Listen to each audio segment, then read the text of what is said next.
So let's say the optimum porosity for a given thing we're growing is X.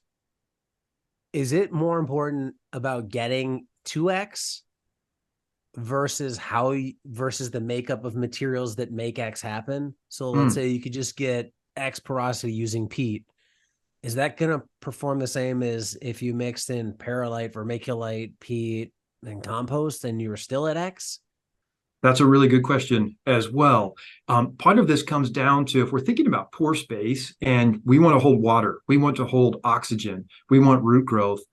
We've got to understand that some of that pore space is going to fill up with water readily and hold it. Some is going to maintain oxygen. So the answer to your question would be it's not all the same. We want some that is going to not hold water completely. You take a purely peat-based mix that has a good wetting agent or is very quick to hold water, and it will get really heavy and wet when you irrigate that substrate.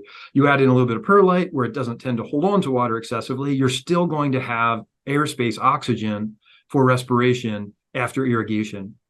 Now, the thing that's interesting is you can have quote unquote the wrong substrate if you dial in your irrigation appropriately. So there are times where you might have a substrate, a grower will tell you that holds too much water, that will not grow a good crop.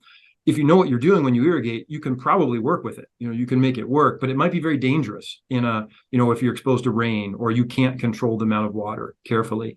So when we're talking about this porosity idea, yes, there would be this big difference between will that substrate hold excessive amounts of water and become very saturated, very, very, very wet, or will it maintain some oxygen right after irrigation? And this is where oftentimes, you go into a garden center and they're selling you a mix designed for succulents or designed for certain water sensitive crops.